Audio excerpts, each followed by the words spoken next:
Some drugstores in Halifax are placing baby formula under lock and key. Staff say it's because people are ripping off the security tags and stealing the formula.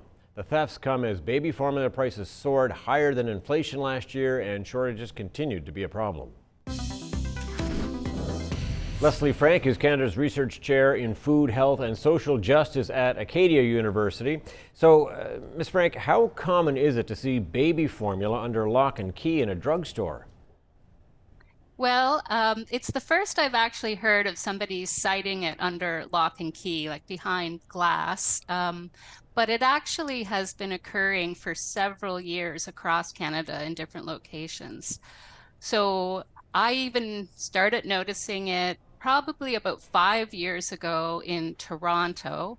And as recently as, I guess it was the beginning of 2022, I was in a grocery store in downtown Toronto, and it wasn't just locked up behind glass.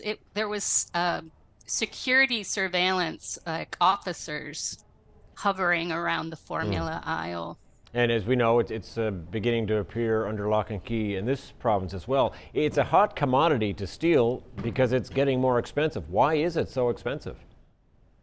Well, I mean, compared to the rises in food across all categories of food, it was holding pretty steady, rising with inflation, food inflation in general. But of late, over the last year, it started to take a spike, much higher rates of inflation for formula than compared to the full food category of the CPI. And why that is, I mean, it's likely a result of a number of factors. People have pointed to rises in infant formula prices starting back during COVID-19 with some supply chain disruptions that occurred. But there's also other possible factors. The war in Ukraine has cause problems around a key ingredient in formula, sunflower oil, and just the fact that infant formula as a product is concentrated by a few big players, corporations that control the infant formula supply.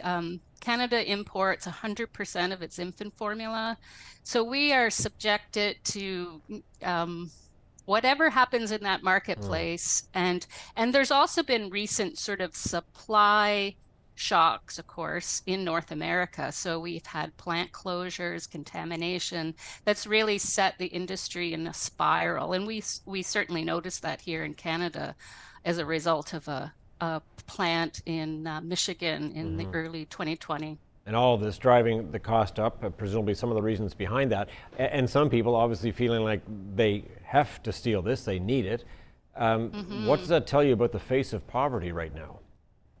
Well, I mean, it's really a symbol to a longstanding problem that we've had in Canada and other high-income countries. And it's a problem of childhood food insecurity, family food insecurity. And this is just a marker of that and what it looks like in early childhood. So we've recently completed a study here at Acadia at my research lab and on just food insecurity in the early years.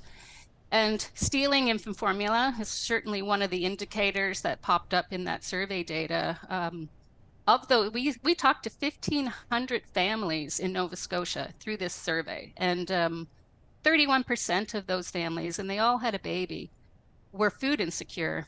And that mirrors what we're seeing nationally, like our national data surveillance has shown that food insecurity for children in Nova Scotia has risen to 31% in the year 2021. So this is just a visual indicator of this much broader, larger structural problem of poverty and food insecurity, especially for families that have young children at that time of life when there's extra expenses. They often have lower incomes because they're doing caregiving responsibilities and may be on maternity leave or not even have access to it. And so we see, like, for example, the child poverty rate for children under 1 in Canada is higher than any other child age. And that's been the case for several years based on, we knew that with census data. And so, we often don't think about what food insecurity might look like for our youngest Canadians. And this is just one of those indicators. I know we only have a few seconds left, or 20 seconds or so, but I gather there might be some lessons in how to deal with this from places like the UK. What are you seeing out there? Yeah, I mean, this problem, of course, is not unique to Canada. It's a problem in the US, it's a problem in the UK and Australia. And we've been working with partners in the UK, Scotland specifically, that are calling for such things as cash first approaches for families so we can make sure infants have their rights to food upheld, families have their rights to feed their children upheld. And so these are like economic measures to ensure food security. And then, of course, there's some other work to be done around ensuring emergency feeding pathways. So, what happens when somebody doesn't and can't afford infant formula, run out of money? Where can we send those folks? Where can they go for help? And we don't really have mechanisms developed in Canada for such things. So we could look to our partners around some of that emergency feeding pathways they're trying to create. Yeah, what an issue. Really appreciate you shining a light on it today, Lesley Frank. Thank you. Thanks for having me. It's a really important topic I wish more people knew about.